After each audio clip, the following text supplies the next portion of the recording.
Mundo Livre apresenta Friday Cast. Olá pessoal, eu sou o Michel Gomes e esse é o Friday Cast. Hoje, claro, é sexta-feira, se você estiver ouvindo ao vivo com a gente pela 102.5 FM, ou então você pode ter feito download do programa. Afinal, o Friday Cast também é um podcast. Isso mesmo, você pode acessar mundolivrefm.com.br/Maringá, clicar na aba podcast e baixar o programa que você quiser. Qualquer um que a gente já gravou aqui está disponível e esse que você está ouvindo ao vivo estará disponível daqui a pouquinho lá no nosso site, ok? O tema do programa de hoje é games. Isso mesmo, nós vamos falar de games porque games não é coisa de criança. E comigo nesta empreitada, formando o gameplay do episódio de hoje, temos o Mário. Que Mário. Não resisti.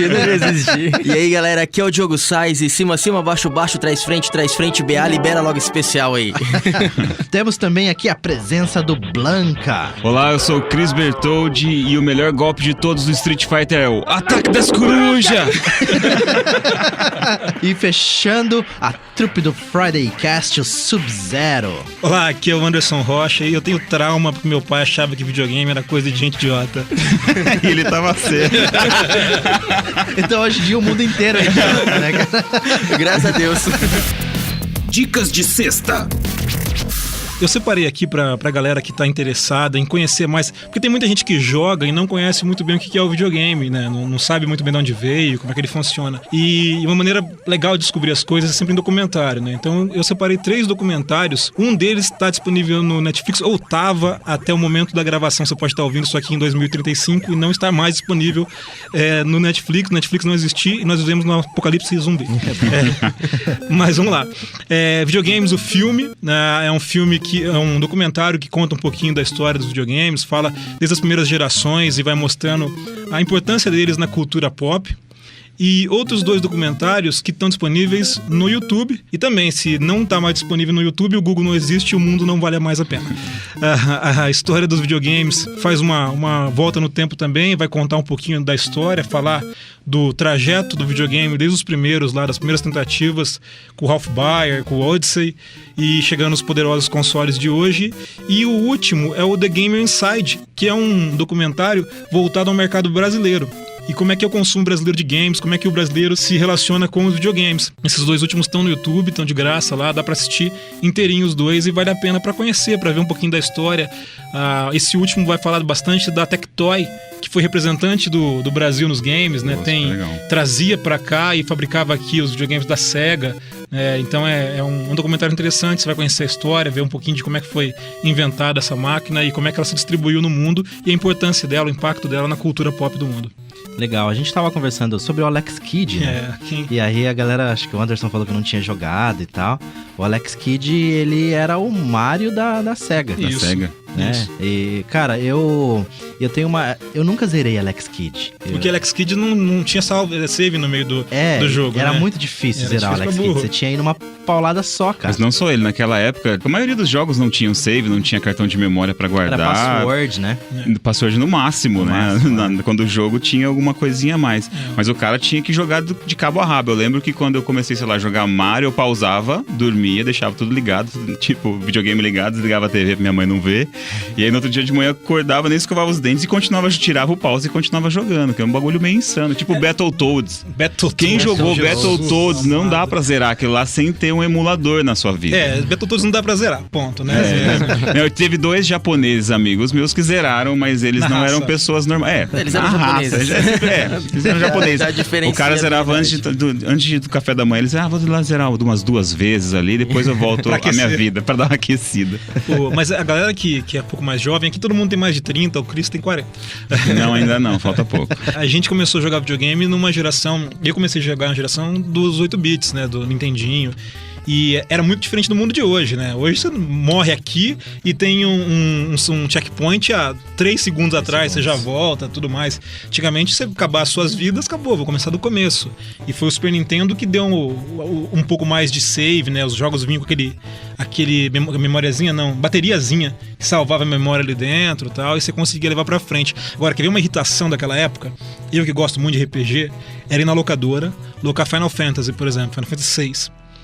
É um jogo que você vai demorar umas 40, 50 horas pra terminar ele correndo. Então você não vai terminar no final de semana. Aí você faz lá 25 horas no final de semana, onde você não faz mais nada, com 13 anos não sai da frente da televisão. O cara joga de fralda. Isso, né? joga de fralda. E aí você tem que devolver a fita na locadora. E na semana seguinte você vai lá alocar de novo. E alguém apagou o seu save. Apagou. Ou então você ficava 3 anos com a fita em casa E... seu pai queria te matar, Exatamente. tinha que pagar R$200, né, na locação da fita. 200 dinheiros. Os dinheiros daquela época.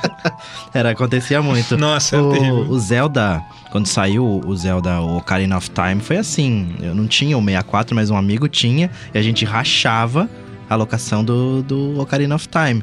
E a gente ficava lá na casa dele o dia inteiro jogando, cara. E aí ficava os dias, até enquanto não zerava, ou não zeramos o Ocarina of Time, a gente não devolveu a fita. Deu, sem brincadeira, acho que deu uns R$250. Nossa. Dá pra comprar um Nintendo 64 naquela época.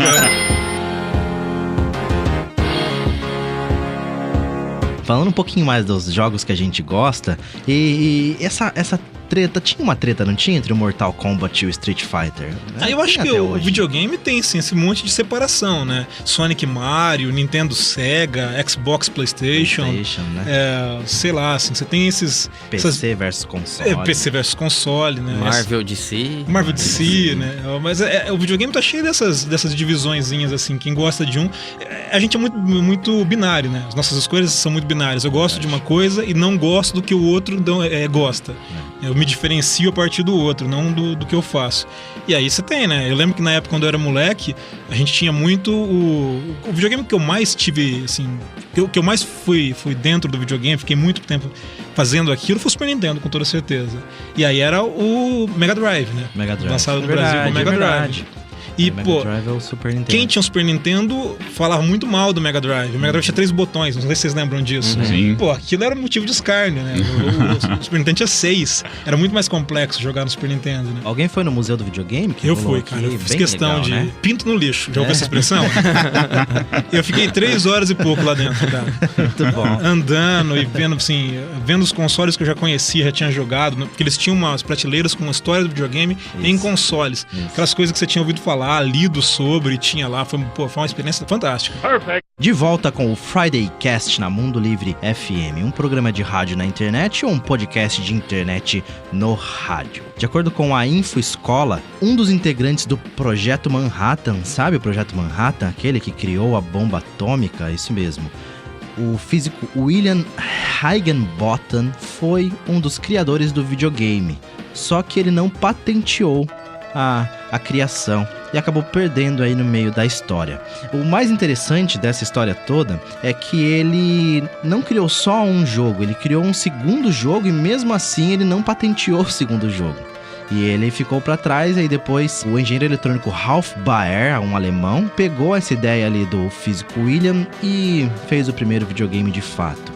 Essa história, essa questão de patentear as coisas. Hoje em dia, acho que todo mundo patenteia qualquer ideia. Será que o cara lá atrás ele não conseguiu visualizar que ele tinha, sei lá, muito dinheiro na mão? Ou simplesmente ele não... Então, mas eu fiquei pensando nesse negócio da história. O cara, ele tava no projeto pra desenvolver a bomba atômica. E aí ele inventa um joguinho. O que vai fazer com isso aqui, cara? Pra galera, né? Então, acho que ele não tinha essa visão do lazer, que era um potencial mercado, que era algo que as pessoas viriam investir. Falar, isso aqui não vai dar em nada, não. Acho que ele tava mais com foco na morte, né? né? Entretenimento do resto. Então, eu acho que ele não... Faltou aquela característica de visionário ali pra ele, pra ver que tinha um potencial na mão. Tanto é que o negócio começou... Isso aí foi em 58, né? Que ele teve essa ideia e não patenteou. E o negócio começou a girar em torno do videogame em 67. Então são quase 10 anos depois. E aí em 67 fazia muito mais sentido você falar em diversão do que em 58. Principalmente nos Estados Unidos, porque mesmo sendo o alemão, que acabou pegando a ideia dele e investiu, ele estava nos Estados Unidos refugiado por causa da guerra. E aí em 67 foi quando o movimento hippie estourou de vez nos Estados Unidos. Então as pessoas tinham essa preocupação um pouquinho pouquinho maior com o lazer, com a diversão e essas coisas do gênero, né? Então as pessoas não queriam só trabalhar, não queriam só aquela coisa burocratizada, queria se divertir também, então até fazer um pouquinho mais de sentido, mas ele perdeu uma baita de uma oportunidade aí. É igual você falar hoje, né? Nossa, o Zuckerberg inventou o Facebook e não patenteou. Você fala, meu Deus, o cara perdeu uma mina de dinheiro. E se você olhar a história mesmo, naquela época, energia elétrica, televisão, aparatos eletrônicos, não era um negócio tão presente como no dia de hoje. Porque até hoje minha mãe falava, não joga esse negócio aí que vai queimar a televisão, vai estragar a televisão. Eu ficava pensando quando era criança, gente, alguém inventar algum botão ou algum equipamento que é necessário, não tem como jogar videogame sem uma televisão. E daí vai inventar um negócio pra estragar a televisão, igual o videocassete. Não aperta esse botão aí que vai quebrar. Pô, quem que ia ser o animal que ia colocar um botão autodestruição na frente do equipamento, né? Aperte aqui e quebre. E a TV também, ela começou a ser vendida, começou a ter essa penetração maior na década de 50. De novo. Palavra mais legal do Friday Cast. Penetração. Somos todos crianças grandes aqui, né? Videogame acho que é coisa de criança. É coisa de criança, pode ser. Prossiga, desculpa. Penetrou tanto que eu até me perdi aqui, cara. Mas então, só a TV, né? Ela começou a ser difundida ali na década de 50. Então 58 não era algo acessível. Mas eu acho que a gente tem que pensar outra coisa também. A própria ideia de entretenimento, assim, não era o que a gente tem hoje, né? Hoje, entretenimento é uma das indústrias mais fortes do mundo, assim, dá dinheiro a burro. Assim, naquele momento, talvez não fosse tão visível, assim, isso aqui é entretenimento, vai vender. Era mais fácil vender comida, vender outra coisa, assim. Esse entretenimento mesmo talvez não fosse tão importante pro cara que tá inventando alguma coisa. Pro cara que tá inventando a bomba atômica. Por exemplo. Tá no meio da guerra, né? Se você for pensar entre a bomba atômica e o videogame, né? Eu ainda queria um videogame. É que eu acho que essa questão da bomba atômica mostra muito do perfil da pessoa, né? O cara Mas que a gente tem que pensar que muitos daqueles caras que trabalharam no Projeto Manhattan eram baita visionários da física, assim, caras com inteligência e com uma capacidade de entendimento do mundo físico muito superior. Super nerds, né? Super nerds. E os caras estavam trabalhando num negócio que era potencialmente uma das maiores invenções da humanidade, né? Tanto que, o Richard Feynman, que escreveu depois sobre o arrependimento dele de ter trabalhado ali. Mas oportunidade de emprego pro cara, de desenvolver um negócio que vai ficar na história, talvez o cara não fosse um beligerante, um belicista, como a gente pensa. Ele era um cara pensando na profissão dele e o auge da profissão dele que era inventar uma coisa assim, colocar em prática uma teoria recém-inventada. Que não é entretenimento. Fala de videogame. Em videogame a gente explode bombas atômicas. A todo momento e é legal. O problema é que no Civilization, se você soltar muita bomba atômica, começa a inundar os rios e você perde. É o único. Civilization você cria aqueles resíduos tóxicos nos slotzinhos, você já não pode cultivar as coisas ali. E se você começa a tacar bomba atômica nos outros, os outros tacam bomba atômica em você. E é por isso que eu parei de jogar aquele jogo, porque o negócio é jogar bomba atômica no seu amigo. Tem uma história com bomba atômica, a gente tá falando de videogame, década de 90 ali, né? Finalzinho dos anos 80. Quando eu era criança, a gente gostava de brincar com aqueles hominhos verdes, né? E tal, né? Aqueles soldadinhos verdes. E aí, assim, era geralmente uma tropa contra a outra e tal. E quando você via que você ia perder a guerra, o que você fazia? Você saía chutando tudo e falava que era bomba atômica. Ó, você vê que o Michel é old school, ele falou hominhos verdes. Hoje a gente fala action figure. Ai, que Nutella, cara. Aqueles hominhos não são action figures, porque eles não são articulados. Eles não são então tá explicado. Né? Achei que qualquer hominho era action alguma coisa, cara.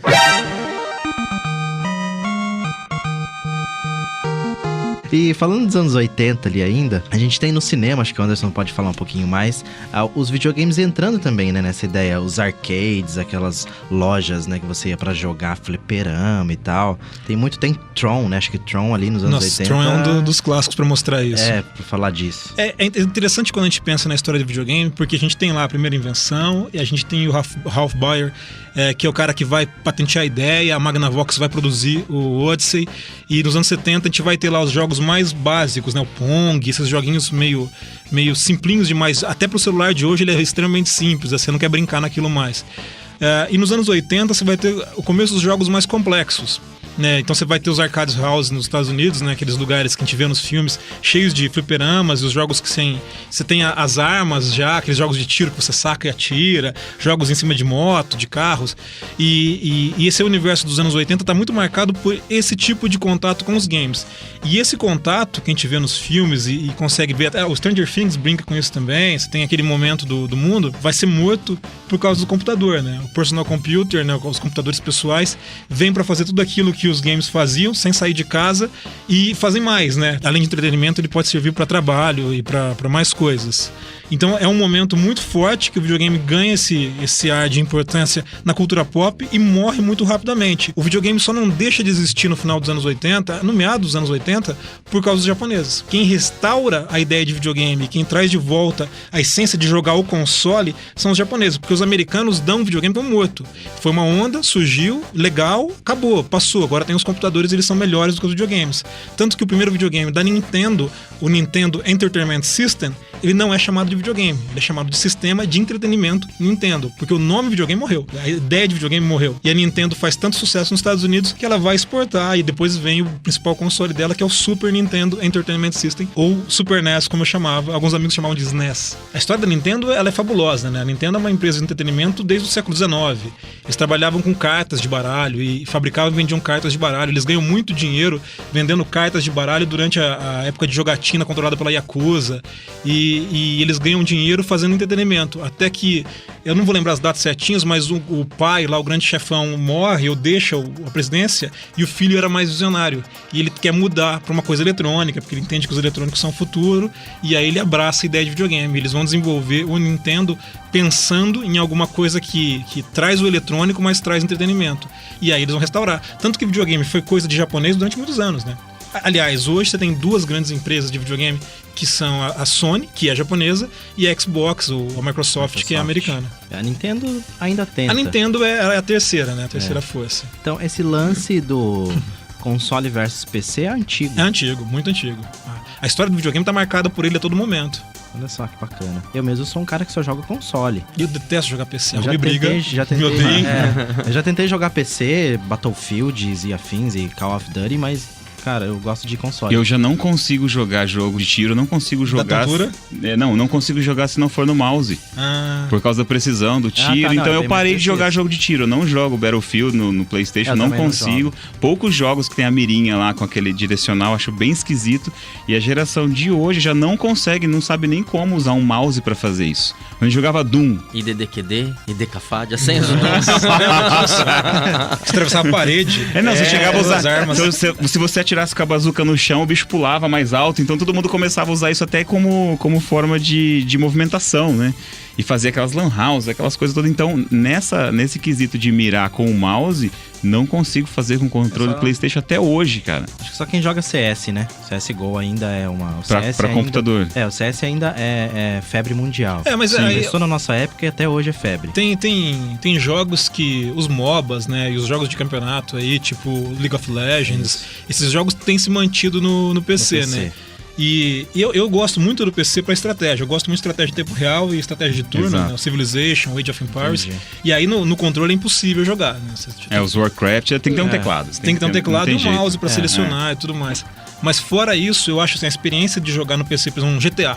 Você jogar no PC, pra mim, perde experiência, assim. Eu gosto de deitar no sofá e ficar ali longe. E eu já prefiro jogar o GTA no computador, só que daí eu comprei um controle quando eu jogava no computador, que agora só jogo no PlayStation também. Mas eu comprei um controle pra pilotar os carros, moto, helicóptero, e pra andar e atirar nas pessoas eu eu usava o mouse por causa da precisão de você consegue mirar dentro do olho do cara se você quiser. E naquele direcional lá do capeta eu não consigo até hoje, cara. O próprio GTA, né? Ele é lançado e depois aparece em 1 milhão de jogos com o mesmo formato, com o mesmo estilo, os caras mudam um pouco. Eu tenho uma história de GTA 3, cara, deixa eu contar aqui. Quando eu tinha acabado de ganhar um computador, um super computador com uma placa de vídeo cabulosa lá. Enfim, todos meus amigos queriam usar esse meu computador. E eu tinha um game dealer que o cara falou, consegui GTA 3 antes 6 meses antes do lançamento. O cara foi lá, gravou 2 CDs, 3 CDs, eu nem lembro quanto que era, ele deixou lá em casa os CDs. Eu peguei aquele negócio e comecei a jogar e eu fiquei exatos 3 dias sem sair da frente do computador, jogando GTA 3 e eu zerei o jogo, mas eu lembro que isso me custou 3 dias de faculdade. Eu não faltei na faculdade, fiquei jogando aquele negócio porque foi muito legal, cara. O GTA é um jogo que inaugura gêneros, né? Porque os primeiros GTA são visão isométrica, né? Você vê ele de cima. De cima, esquisito. Eu gostava ele era também. Gostoso de jogar assim, mas ele era bem diferente do que é hoje. No PC funcionava bem essa visão de É verdade. cima, né? Era mais fácil no PC. Aliás, tem algum... Então, no PlayStation 1 eu acho que tem o GTA 2 ainda que é isométrico. Agora, quando sai o GTA 3, você começa a replicar a partir dele, que foi o que você disse, esse gênero que a gente chama de open world, né? O mundo aberto. E aí você começa assim, os RPGs, por exemplo, vou pegar um exemplo só, mas acontece em outros. Você tem lá o gênero RPG, né? Que é o gênero onde você pode desequipar itens, a sua atuação no jogo faz você melhorar e até você selecionar os pontos de melhora, que é bem um transporte dos RPGs de mesa pro eletrônico. Mas aí vem o GTA e aquilo se torna tão massivo, a ideia daquilo, que aí o RPG se torna um open world. Então assim, ele integra um gênero ao outro. Você tem os jogos de tiro em primeira pessoa, tipo Battlefield, Call of Duty. E aí você começa a ter jogos de tiro em primeira pessoa em open world. Porque o gênero open world se torna assim, um grande abraçador, né? Tudo quer ser open world. Você tem jogo de corrida open world. Eu vejo alguns jogadores que falam que o câncer dessa nossa geração é o open world. Às vezes o cara ele faz lá e não tem história, não tem nada. Solta o cara naquele lugar lá e deixa ele viver lá. Era. Vai jogar GTA, não vou cumprir missão. É o Minecraft? Na cidade. É um Minecraft. Um Minecraft, que também é open world. É um sandbox. Sandbox eu não sei separar bem, mas a galera diz o sandbox ele é específico, né? Você tem lá uma ilha, ali você tá fechado naquela caixa. E o open world ele é um mundo onde você pode ir trocando de ambientes, indo e voltando. Ele é uma sandbox maior. Você sai da caixa de areia pro mundo mesmo. Eu particularmente prefiro jogos em terceira pessoa do que de primeira pessoa. Eu gosto de ver o personagem, sabe? Tipo Homem-Aranha. Eu jogo melhor também. Eu não sou bom, acho que, sei lá, Batman. a minha inteligência espacial não é muito boa, sabe? Aí acho que em primeira pessoa não me dou muito bem, não. Em terceira pessoa eu já jogo melhor. Eu acho que a gente também tem uma questão assim de adaptação que é... pelo menos pra mim, que é baseada nas coisas que eu já gostava antes. Então quando muda muito radicalmente, eu não gosto disso porque eu gostava daquilo outro. A gente contando história de videogame, acho que uma coisa interessantíssima de parar pra pensar é a mudança do Super Nintendo, dos 16 bits, pros jogos do 64 bits, que é o Nintendo 64, e do PlayStation e até do Sega Saturn. Que a mudança, até pela capacidade do videogame, os discos que tinham muito mais capacidade de guardar a informação, você sai de um ambiente que era só 2D, a maioria dos jogos são 2D, sei lá, se tem algum jogo 3D no Super Nintendo, deve ter, para jogos inteiramente 3D. Eu lembro quando eu vi o PlayStation a primeira vez, jogos tipo Resident Evil, eu achei o máximo pelo gráfico, falei, mas eu não vou gostar disso. Eu só gosto de ver o personagem de lado pulando em plataformas, porque o videogame tipo é assim. Tipo Contra, Super Mario, esses jogos assim. Mas a capacidade do videogame melhorou e ele deu um ambiente novo, né? Agora eu posso mexer em 3 direções. E parecia assim, não vai dar certo, não vou gostar. E quando eu comprei meu primeiro PlayStation, né? Naquela época eu ganhava videogame. Eu ganhei meu primeiro PlayStation e fui jogar esses jogos, eu ganhei um mundo novo. Isso aqui se eu voltar pra plataforma, vai ser só pra nostalgia. Mas não é tão mais legal. Assim, a memória afetiva é muito... Ela te marca muito, né? Eu não vou gostar daquilo porque o que eu gostava era o outro. Sim. Esses dias eu fui jogar o Metal Gear 1 de PlayStation, né? 1. E aí eu fui jogar com um amigo meu e, cara, a lembrança que eu tinha dele era um baita jogo, assim, de gráfico, de tudo. E aí eu fui jogar, o cara é quadradão, sabe? Não tem jeito. Você fala, cara, ainda é um baita jogo, é super legal e tal, mas você fala, putz, cara, eu não lembrava desse jeito. Isso aí é engraçado porque quando a gente jogava videogame, joguinho de futebol no videogame, saía lá o 98, 99, você falava, nossa, o cara é igualzinho. Aí vinha o 2000, nossa, o cara é igualzinho. Aí chegava o outro, nossa, o cara é igualzinho. Daí você ia ver o antigo, caramba. Parecia uma caixa de sapato, né? Então é... Mas uma coisa, nosso olhar. uma coisa que o Anderson falou do 3D, do 2D, nunca gostei de Tekken e gosto do Street Fighter, porque o Tekken ficava virando lateral 3D e não sei o que. Eu não conseguia jogar, não gostava daquilo e eu achava até meio lento. E agora o Street Fighter não. Até o Mortal Kombat no Play 3, eles fizeram linear também a arena. Não era mais um círculo que você podia usar os botões ali, os L's e os R's, né? Pra girar o personagem no círculo ali. Então ele ficou linear no Mortal Kombat do Play 3 pra ter essa... Mas eu acho que também assim, tecnologia ela é mais ou menos assim. Surge alguma ideia nova, alguém faz dar certo. Aí uma cacetada de gente vai fazer igual. O Street Fighter tem o EX e o EX2, que eles são em 3D. 3D no sentido de 3 eixos de movimentação, né? Não o óculos 3D, pra quem tá confundindo. O Street Fighter fez, o Mortal Kombat fez também, né? Você tem combates... Porque quando surgem os jogos tipo Virtua Fighters, o Tekken, que é o melhor deles, mas surgem esses jogos, eles ganham público, arrebata um monte de gente e quem tá do lado tenta imitar. Aquela moda passa, arrefece aquilo e todo mundo volta pro normal. O Mortal Kombat nasceu linear, 2D, e ele depois voltou a ser. Mas ele tenta, né? O mercado é assim, né? O mercado é nostalgia. A gente vai para um breve intervalo e já a gente volta. Você sabe qual que é a diferença entre remake, reboot e remasterização? Eu sei. A gente vai explicar para você.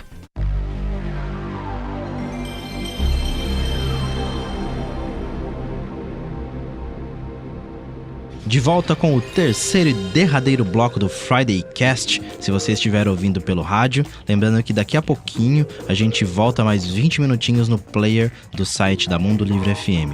Então se você não sabe ainda qual é o site, anota aí, mundolivrefm.com.br/Maringá. Qual é a diferença entre remake, reboot e remasterização? A gente tá vivendo uma época aí de muitos remasters, né, que a galera... Anos 2000, anos remaster. É verdade, a galera tem um pouco falado mal, né?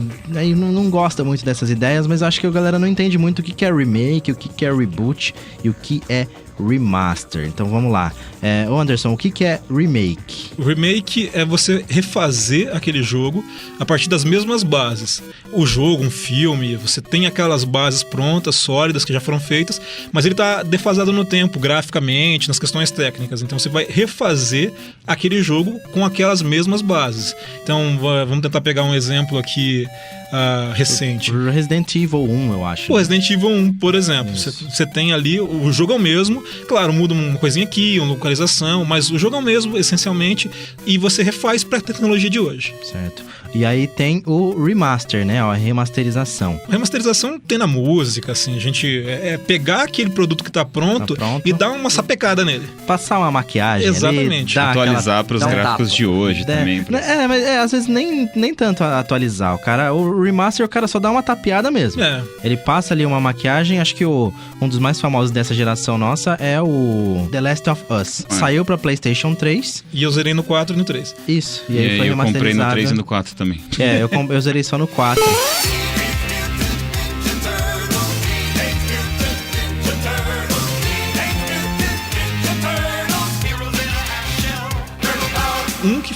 Que pra mim é muito importante pra questão de memória afetiva é o Final Fantasy VII. Certo. É um dos melhores jogos que eu já joguei na vida, assim, de longe, assim, é um baita jogaço. E Final Fantasy VII é do PlayStation 1 e algumas das minhas jogos completos dele tem mais de 100 horas. E você não sabe, porque RPG tem muita coisa pra fazer, você não sabe se você fez tudo, né? Se tá faltando alguma coisa. E você sempre quer fazer tudo. Tudo. Né? RPG é isso. E quando saiu o PlayStation 4, que saiu com um troféu, falei, agora eu posso fazer tudo que o jogo diz. É pra fazer isso. Quero platinar o jogo. Exatamente.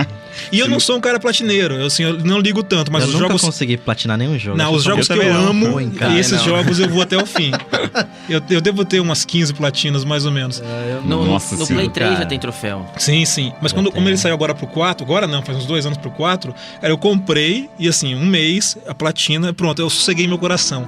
Fui até o final. Vamos aproveitar que a gente tá aqui no ar. Eu comprei um PS4 e eu tô vendendo meu PS3. Então, minha esposa até tá brava. Você tá com 2 videogames, tá esse negócio empacado aqui.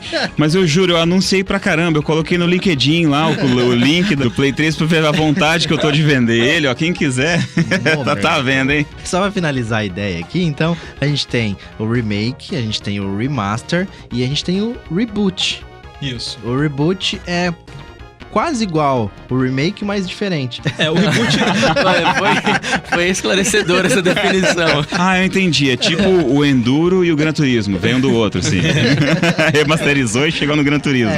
Porque o reboot é você pegar aquela ideia que já foi feita, às vezes o personagem, o ambiente onde ele estava, mas recomeçar aquele jogo. Então, assim, você pode tirar a história que já foi contada e contar uma outra história, mas aquele personagem que era icônico, ele permanece. Um bom exemplo é o Tomb Raider com a Lara Croft. Isso, perfeito. Você pega ela, mas ela não é mais ela, não é aquela Lara Croft. Mas você tem aquele sentimento romântico com a Lara Croft, quem que ela era, e ela tá em outro ambiente, fazendo outras coisas. Ela não é mais uma ricaça, correndo atrás de tumbas. Agora ela é uma aventureira que tá perdida numa ilha e precisa se salvar ali dentro. Um exemplo pra ficar bem claro, o Homem-Aranha no cinema. O Homem-Aranha no cinema. Ele vai se rebutando. Você tem 3 reboots já dele, né? Tem o primeiro ali com o Tobey Maguire.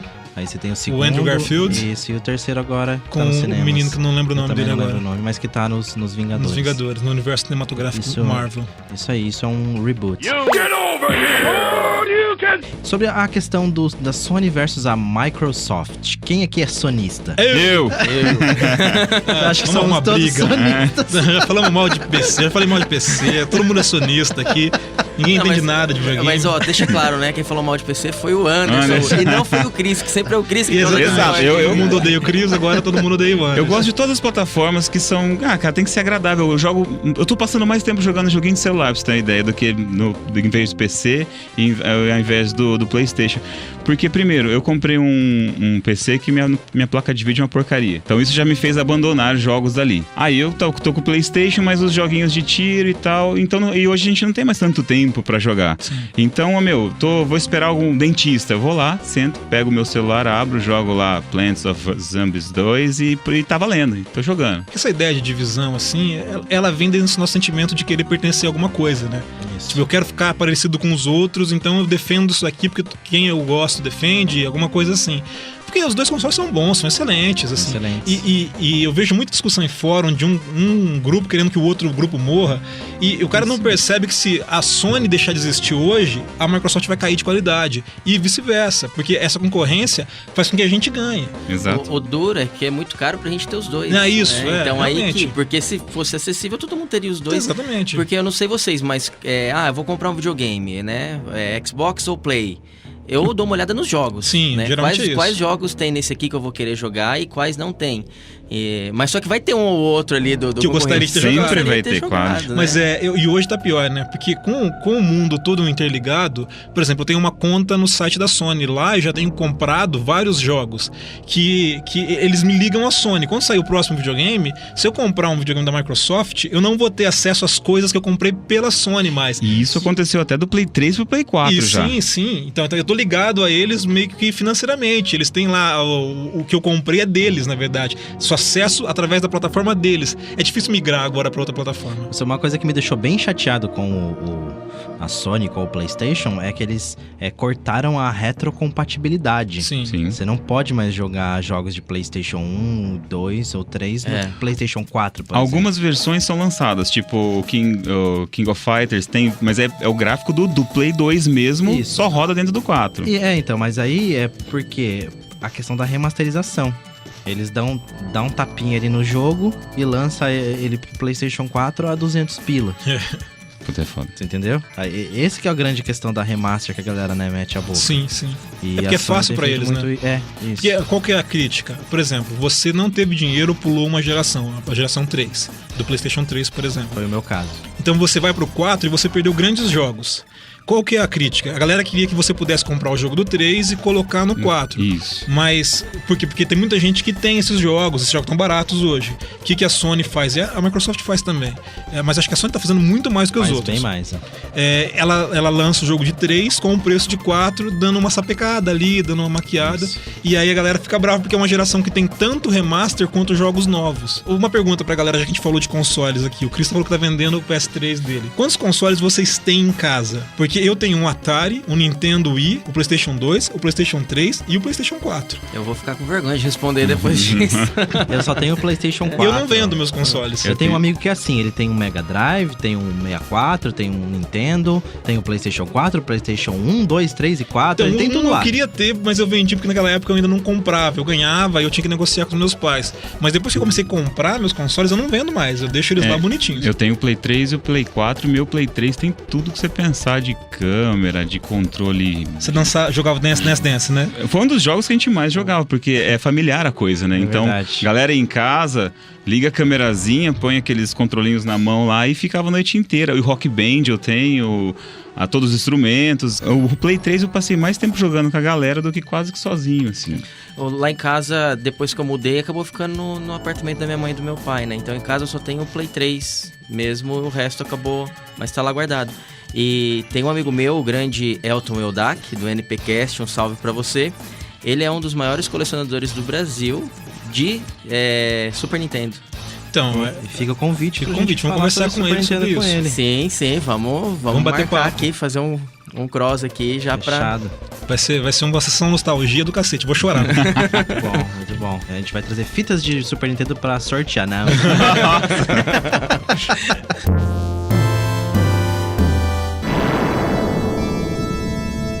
Trazendo um pouco mais para a nova geração, então. A gente já falou de Sega, a gente já falou de Nintendo, a gente já falou de Atari, a gente já falou até de Projeto Manhattan. Quais que são os jogos da nova geração que vocês acham que já são um clássico? Aquele que, tipo, saiu há pouco tempo e, tipo, é clássico. Isso aí, cara, Grand Theft Auto 5, o 5, pra usar tudo em inglês. 5, né? GTA 5. GTA V. É maravilhoso, não é? Eu sei se vocês jogaram. Eu assim. joguei. Eu não joguei o GTA V foi eleito o melhor jogo de 2013. Foi. Eu só fiquei bravo que não dá pra jogar a versão do 3 no 4, então tem que comprar pros dois e é caro pra porra. Não cai, né? GTA é um jogo que não cai o preço porque ele vende muito, né? Ele não para de vender, então seu preço não despenca. Eu queria comprar, porque eu joguei no 3 e eu emprestei de um amigo no 4. E eu queria comprar o do 4 pra ter lá pra brincar de vez em quando. Mas não cai aquele, pô, dá R$150, um jogo de preço de lançamento, aí me desanima. Eu lembro quando saiu que seriam 3 personagens e tal, esse negócio de memória efetiva, né? Vai ser uma cagada isso aí. Já estão fazendo gracinha pra quem inventar. E, cara, o jogo é maravilhoso. Você joga com os 3, você gosta sensacional, dos 3. cara. Nossa, o jogo é fantástico. Pra mim, é um dos, sei lá, um dos melhores jogos que eu já joguei, assim. Ele tem tudo que o GTA tem que ter, aquela maldade essencial dos personagens, de você fazer as coisas erradas, ser um criminoso, mas ele tem o carisma, ele é engraçado, sabe? A diversão do gameplay, de jogar ele, é bem gostosa. Então, sempre, sei lá, é o clássico moderno, é o GTA V.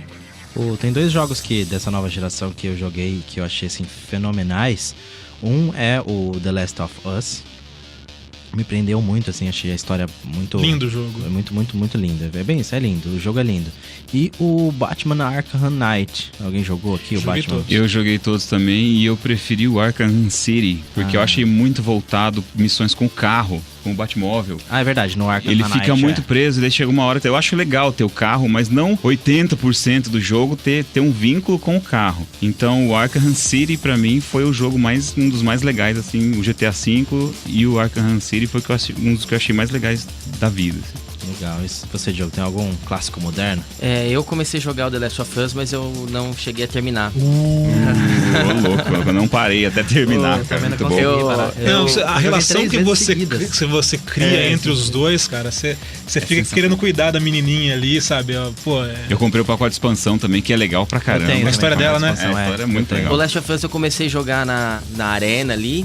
E aí eu acabei gostando ali e acabei deixando a história um pouquinho de lado nesse momento. Então por isso que eu acabei não progredindo. É legal, o multiplayer dele é bom mesmo. Tá aí uma coisa que eu não consigo jogar multiplayer. Porque não sei se é porque o pessoal é tão treinado, eu entro, tomo um tiro na cabeça e morro, tomo um tiro na cabeça e morro, que eu parei. E eu gosto de, na verdade, de descobrir o que o time de desenvolvimento tentou fazer pra me impressionar. Então quando a gente sai pro mundo aberto ali, a gente tá tentando... a minha destreza tá tentando ganhar a destreza de outra pessoa. E o que eu acho legal no videogame é o que a equipe vai tentar me passar. Tipo assistir um filme e ser surpreendido no final.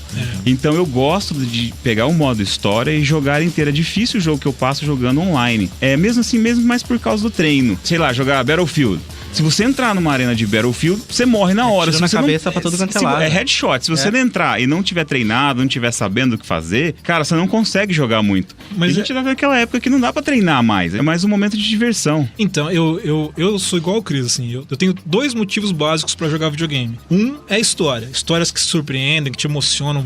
É um filme, você entra naquilo ali, só que é um filme de você é o personagem. Então você vai descobrir a partir da perspectiva que o cara tá vivendo, mas que é a sua, né? A narrativa é sua, é em primeira pessoa, mesmo que não seja tecnicamente em primeira pessoa. Então eu acho isso muito legal. Ou um gameplay muito bem feito. Às vezes o jogo, a história não é tão boa, mas é tão gostoso de jogar. A sequência de comandos que você tem que fazer pra jogar aquilo é tão divertido que você vai jogando e você não quer parar.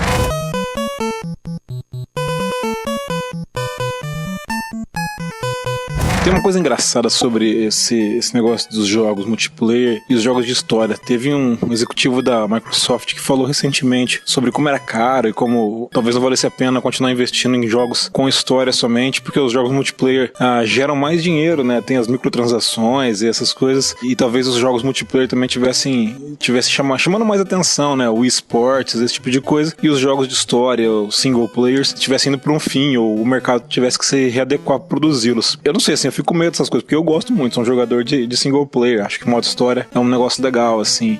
Mas também tem o outro lado, né? Os jogos que nunca necessitaram de história, como os jogos de esporte, né? O FIFA tem feito isso, os de basquete, eu sei que fizeram o NBA 2K 2016, 2017, eu acho, agora no 18. Quer dizer, eram jogos que nunca dependeram de história e apresentaram um modo história também, para atrair mais jogadores. Você tem um contraponto entre as duas coisas, mas de qualquer modo, fica aí, né? A gente tem que pensar nisso.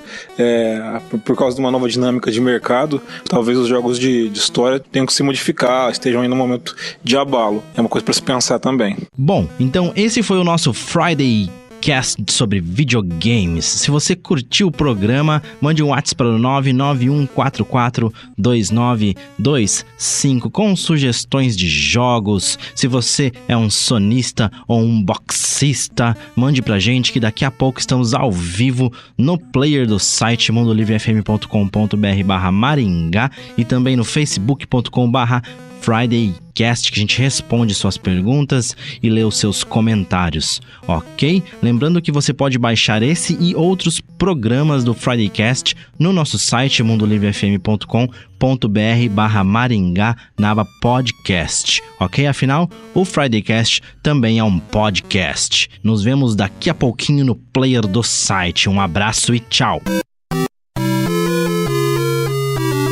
O Friday Cast foi editado por Audiotune. Acesse audiotune.com.br.